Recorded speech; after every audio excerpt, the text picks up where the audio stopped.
You should have your triangle there. Here's what you're going to do with it, okay? I'm going to stick mine up on the board so that you can see it clearly. Obviously, you can just do this on your table, okay? So I have my triangle here. Okay? I have my triangle here.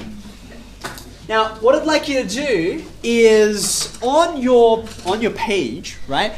If yours is a bit too big for this, no big deal. But if it's small enough that you can fit it, that would be fantastic. On your page, I'd like you to roughly trace your triangle. Trace your triangle like this. Okay, so I've traced my triangle, and once I've traced it, I'm trying to talk about angles, right? So in order to talk about them, I'm going to label them. I'm going to call them A, B, and C because mathematicians are very creative like that. I'll call this one over here A, B, and C. Okay, so you can see I've got my three angles, I've got them named. Now that I've named them, and you should name them on your actual cardboard triangle as well, put the letters on there, okay? Now, you can take away the cardboard one, right? And what you have created is two triangles that are exactly the same, right? Same shape, same size, etc. I'm going to take my letters, and I'm just going to put them onto my drawn triangle as well. A, and B, and C. Fantastic. Okay. Now that you have done that, you've got a copy of it, you now know what it looks like, and it's on your page as well. We are going to do something very sad, and we're going to destroy our triangle. Here's how we're going to do it. We're going to, now you can use scissors if you like, but I kind of feel like it's more fun if you tear it. I'm going to tear my triangle into three pieces. I want each of the pieces to have one of the angles on it. So for instance, C's over here in the corner, right? So if I tear it like this, I feel the pain. Alright, there you go. I've got C by itself now as an angle, right? And here's A and B.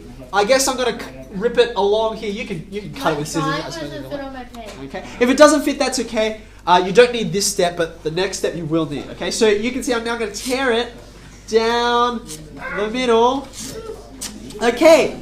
You see what I've got? I've got three pieces now, and they each have an angle on them. Yeah. Okay. So now here's the next step. If your triangle can fit in your book, then what I'm about to do in your book. If it doesn't fit in your book, then just do it on the table beside you, and then you can draw a picture in your book. Okay. Here's what we're going to do. Take each of your angles, right? Here's A. I'm going to put it down. So if I had my book, I'd be putting this on top of my book. Again, if yours is too big, just put it beside your book. There's A. I'm going to take, this is B, but I'm going to turn it around so that B fits next to A. Right, so these are now adjacent next to each other. See that? So I've got A and then I've got B. And now I've got my last angle here, right? Here's C. And I'm going to have to flip it around so that it fits in this spot over here. Okay, so what have I got? I can fit C right in there. Just tear it. Okay, yep, just tears. Now you can see, right? I created like a random triangle. And when I put the three angles together, I hope you can see, right? What have I produced? 180 degrees. I've produced, number one, a straight line. Number two, a 180 degree angle. Those are both the same thing. A straight line is 180 degrees, okay? You can see, right?